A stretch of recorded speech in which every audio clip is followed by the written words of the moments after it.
Hola amigos de Latina, mi nombre es Andrés Calderón y esto es Código Express por Barra Libre.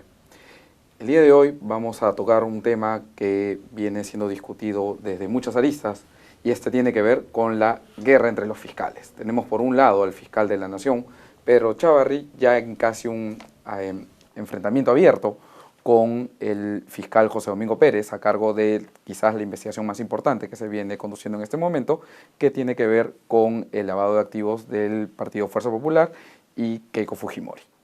Para conversar sobre este tema y aclarar algunos puntos de esta pugna que hay entre los fiscales, nos acompaña el abogado constitucionalista y también experto en temas de derecho penal, Luciano López Flores. ¿Cómo estás, Luciano? Muy bien, Andrés. Muchas gracias por la invitación. Gracias. Luciano, tal vez podamos empezar con lo que se sabe recientemente, que es que se ha abierto un procedimiento contra el fiscal José Domingo Pérez con relación a lo que dijo en este famoso foro en México, utilizando el término de guerrilla para referirse a Sendero Luminoso. ¿Qué es lo que en concreto se le está imputando a este fiscal? Bueno, lo que le están diciendo es que son básicamente dos cosas. Recordemos que previamente el fiscal superior coordinador de estas fiscalías de delitos contra el terrorismo, apenas conocida la noticia de que el fiscal Pérez en un espacio académico dio estas expresiones, inmediatamente le pidió que le remita un informe y que le explique y le aclare por qué se había referido a estos grupos subversivos como guerrilla o que hubo una guerra civil o guerra interna. Eso punto número uno, y entonces el fiscal Pérez, lo que dice el fiscal Landa, es que no le respondió. Okay, no le punto número uno. Y lo segundo es porque el fiscal de la Nación, canalizando lo que la queja, por decirlo de alguna manera, el malestar del fiscal Landa, entonces ha mandado todo a control interno y ha dicho: señores, vean ustedes si estas dos conductas, no contestarle a un superior y las expresiones en sí de guerrilla o guerra civil ameritan que entonces se le pueda abrir un procedimiento sancionador. Porque recuerda que el día de ayer la Fiscalía de la Nación justamente sacaba un comunicado diciendo que ellos no han pedido que se les abra un procedimiento, sino que con control interno evalúe, cosa que ahorita estaría en ese espacio, evaluando si es que se le abre o no. Y entonces, ¿a ti te parece que alguna de estas dos imputaciones que se hace contra Pérez puede ser sancionada, reprimida por la Fiscalía de Control Interno? Para mí no, por una simplísima razón. Hay un principio básico de sentido común y un principio constitucional además, que es que a nadie se le puede sancionar por una conducta que previamente a que te la hayan imputado esté establecida en la ley como susceptible de sanción, ¿correcto? Entonces, ¿eso qué significa? Que previamente hay que revisar si en la ley de carrera judicial, que sería el marco normativo que regula la conducta de los fiscales, esas conductas, valga la redundancia, pueden ser susceptibles de que entonces se les sancione. Entonces, lo primero que hay que revisar es, en esa ley, ¿está catalogado como alguna falta? La ley de carrera fiscal establece 3 tipos de faltas: faltas leves, graves y muy graves.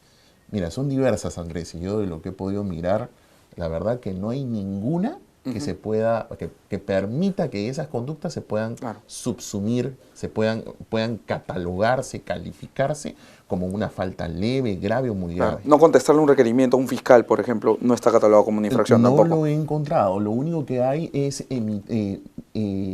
incurrir en una demora en emitir informes. Pero acá viene el pequeño detalle que creo que vale la pena enfocar. ¿El fiscal Landa es el jefe inmediato del señor José Domingo Pérez?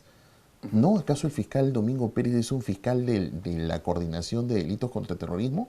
No, para empezar, el fiscal Domingo Pérez es un fiscal anticorrupción. Esa es su plaza titular para la cual él postuló. Y él ha sido destacado por necesidad del servicio al equipo especial de lavado de activos. Entonces la pregunta es, ¿cómo así le contesta a alguien que no tiene nada que ver con ser su jefe inmediato? Salvo que sospeche que lo que ha hecho José Domingo Pérez es apología al terrorismo o algo por el estilo. Buen punto, Andrés. Entonces, si considera que probablemente da lugar para la indagación de un delito, la pregunta es, ¿él puede investigarlo? Tampoco, porque el reglamento de la Fiscalía de Control Interno dice que la presunción de delitos cometidos por fiscales o por jueces los tiene que ver la Fiscalía de Control Interno. Quiere decir entonces que el fiscal Landa, ¿qué tenía que haber hecho? pedirle pues a control interno, oye, indaguen si este señor a lo mejor ha cometido a la apología del delito, lo cual sería bien grave porque además estamos hablando de expresiones dadas en medio de un evento académico. Claro. Y en el que, por último, si te equivocas, es un error, ¿no? O sea, si es que has hecho una alusión incorrecta, digamos, no toda incorrección termina siendo una infracción, ¿no? A la ley. Y yo quisiera agregar algo a lo que tú acabas de decir en una reflexión básica de sentido común, ¿no? Que es que lo que pone el fiscal Landa en el oficio que le manda al fiscal de la Nación dice, en una ignorancia supina, copillo, Claro. porque estoy citando lo textual, de las expresiones del fiscal José Domingo Pérez. Entonces yo lo que me pregunto es, llevando el argumento al extremo, ¿hay sanciones por ignorancia supina? No te van a sancionar por ser ignorante, pues, ¿no? Para eso no te renuevan, pues, en la carrera, habrá que expulsarlo, que además no hay CNM, ¿no? Entonces creo que es una situación más bien bastante curiosa que mirada en el contexto, más bien suena rara, ¿no? Suena suspicaz. Claro. Ahora, en este conflicto que hay entre José Domingo Pérez y el fiscal de la Nación, también se han cruzado ciertas declaraciones y ha habido un cuestionamiento del fiscal Pérez al rol que cumple Pedro Chávarri. Por hacer este cuestionamiento público, te voy a plantear dos preguntas. Uno, ¿lo podrían sancionar? Y dos, ¿es cierto esto que dice Pedro Chávarri de que podría removerlo en cualquier momento? Muy importante. Creo que la primera pregunta, un fiscal, sus expresiones, sobre todo cuando se refiere al titular de la institución, quizás eso podría meritar, que en alguna de las conductas lo he visto, podría estar dentro de faltas graves, pero ameritaría por último una indagación, que entiendo no se ha producido. Pero lo segundo que comentas, a mí en lo particular me parece bastante grave porque me parece que con el caso del fiscal Chávarri como que estamos en un callejón sin salida, ¿no? Estamos en una situación en la cual en la actualidad no existe CNM, que es el otro órgano constitucional que podría hacer que el fiscal dé un paso al costado, como sucedió por ejemplo con el fiscal Ramos Heredia, no olvidemos eso. Y más bien estamos en manos del Parlamento. Y entonces en manos del Parlamento, en un contexto donde la principal fuerza política está en un cuestionamiento de un caso muy conocido por todos, creo que estamos, como popularmente se dice, tenemos al gato de despensero. Entonces es una situación sumamente delicada, ¿no? Pero hablando justamente de lo que pasa en el Parlamento, el fiscal de la Nación está enfrentando acusaciones constitucionales entre el Parlamento que todavía tienen que resolverse. Si esto es así, o sea, y tenemos al presidente de esta subcomisión, César Segura, que dice, a mí no me presionen, yo manejo mis propios tiempos, ¿tiene tanta libertad? ¿Hay algún plazo que tengan para resolver estas acusaciones? No, los plazos están arreglados. El reglamento del Congreso de la República establece plazos cortos para que pueda la subcomisión de acusaciones constitucionales calificar el inicio del procedimiento, y eso no se ha suscitado. El presidente de esta subcomisión ha alegado de que... O sea, todavía ni siquiera se ha iniciado el procedimiento contra el Consejo Constitucional. Eso es gravísimo. Según la información pública de medios de comunicación, la primera denuncia contra el fiscal Chávarri se presentó el 24 de agosto de este año. ¿Correcto? A ver, y yo en redes también comenté algo bastante curioso, ¿no? En el caso de Kenji Fujimori, desde la presentación de la denuncia hasta el momento en el que el Congreso aprobó ponerlo en la puerta de la Fiscalía, quitarle la inmunidad y que entonces siga el procesamiento penal que le corresponda, demoró exactamente, Andrés, 72 días. Desde el 24 de agosto hasta ahorita, creo que ya prácticamente hemos completado el plazo y ni siquiera se ha abierto la investigación. Entonces, no solamente se están incumpliendo plazos, casi 3 meses, sino que además se incumplen precedentes. Porque además en el derecho parlamentario, justamente la práctica parlamentaria genera precedentes. Entonces, la versión del presidente de la subcomisión de acusaciones constitucionales no solamente es antirreglamentaria, sino es contraria a los propios precedentes y precedentes de este propio Congreso. ¿Y qué consecuencia puede tener si es que un presidente de una subcomisión decide demorarse y no tramitar un procedimiento? Desde mi punto de vista, hay una figura penal que se llama el delito de omisión o retardo de funciones, que si no me falla la memoria es el artículo 377 del Código Penal. A mí me da la impresión que en el caso del congresista Segura estamos frente a esta figura delictiva.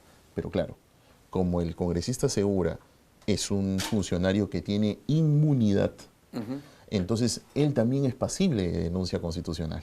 Okay. Entonces, en mi opinión, lo que corresponde es que en todo caso los parlamentarios le formulen una denuncia constitucional para que él se vea más bien en la situación de una manifiesta incompatibilidad.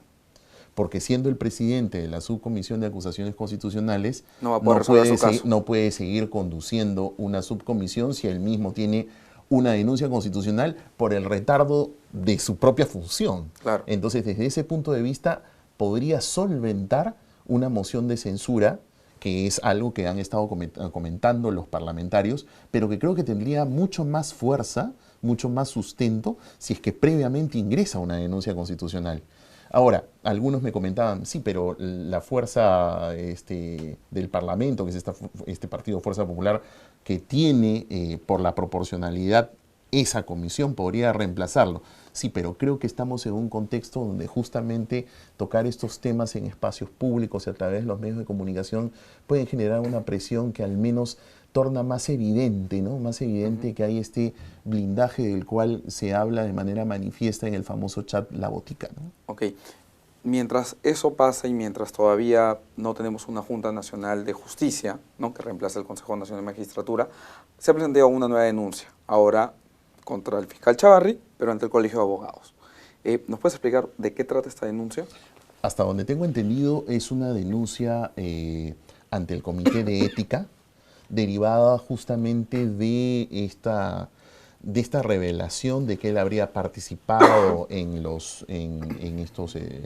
aparecen estos audios famosos de los cuellos blancos, y entonces existe esta posibilidad de que a través de este procedimiento de ética el colegio pueda sancionarlo con penas tan severas como las de la suspensión o incluso llegar a la expulsión.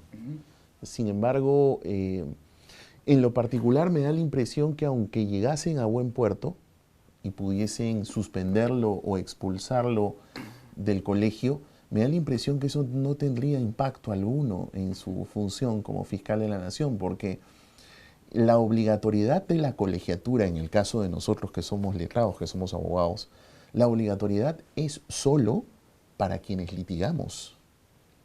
¿Quiere decir que entonces los demás colegas que no se dedican a la litigación necesitan la colegiatura? No, no lo digo yo, lo dice Indecopia. Porque Indecopia recientemente, en el caso de barreras burocráticas contra el Colegio de Abogados de Lima y otros colegios de abogados, porque hay varios casos en esa comisión, ya ha determinado en última instancia administrativa que la obligatoriedad es solo para la litigación.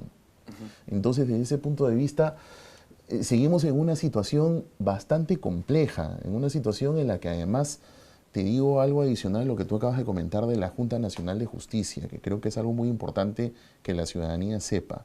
Aun cuando votásemos todos a favor de la Junta Nacional de Justicia el 9 de diciembre, esa junta no se va a poder instalar hasta que no se dicte la ley orgánica. Claro. Y la ley orgánica, ¿quién la tiene que dictar? Este Parlamento. Y cuando la dicte este Parlamento, todavía recién se va a tener que instalar. Ojalá me equivoque y yo hago el cálculo que por lo menos no vamos a tener Junta Nacional de Justicia en funciones, sino hasta abril del 2020. Porque si sacas tu cuenta, 9 de diciembre lo apruebas, ya es una norma constitucional. ¿Y cuánto tiempo se va a demorar el Congreso en aprobar la ley orgánica para que funcione esta institución? Por lo menos en el mejor de los casos, durante el primer semestre del año 2019. Para que se forme el comité, segundo semestre del 2019. ¿Cuándo van a entrar en funciones? En el mejor de los casos, en el primer trimestre del año 2020. Entonces parece que las soluciones van a pasar, por lo menos en lo previsible, por el mismo Congreso, si es que toman algún tipo de camino distinto al que han venido tomando en su Comisión de Acusaciones Constitucionales. Salvo que se pueda verificar esta información que ha trascendido por medios de prensa de que el ex CNM no habría dejado firmada la resolución de ratificación y que solamente se votó pero no se manifestó a través de una resolución. Eso es algo que habría que investigarlo. Creo que probablemente los parlamentarios que tienen más bien la prerrogativa del pedido de información podrían ayudarnos mucho en verificar algo pero así. ¿quién podría terminar por decidir si es que el nombramiento del fiscal Chávarri como fiscal supremo fue válido o no fue válido? ¿Quién tendría que decidirlo? Como no hay CNM y como no hay Junta Nacional de Justicia y como el Parlamento no quiere dar lugar, por lo que veo, a las denuncias constitucionales, probablemente podríamos intentar alguna acción judicial. Ok, a través de un Probablemente proceso como amparo. podría ser un amparo colectivo. Habría que revisar el expediente, o sea, habría que mirar si es que ese acto administrativo se perfeccionó o no, porque a lo mejor no surtió efectos. Es un dato muy importante el que dio este medio de prensa cuando mencionó este tema, porque creo que entonces los parlamentarios que tienen derecho a pedir información pública puedan pedir la copia completa del expediente de ratificación del fiscal Chávarri y verificar si esta información de prensa es correcta o no. De acuerdo. Ok, muchas gracias, Luciano. Al contrario, Andrés, muchas gracias por la invitación. Y bueno, muchas gracias a ustedes, amigos de Latina, por acompañarnos y ayudar a esclarecer un poco más el tema de esta pugna que hay en el Ministerio Público. Y hasta una próxima oportunidad.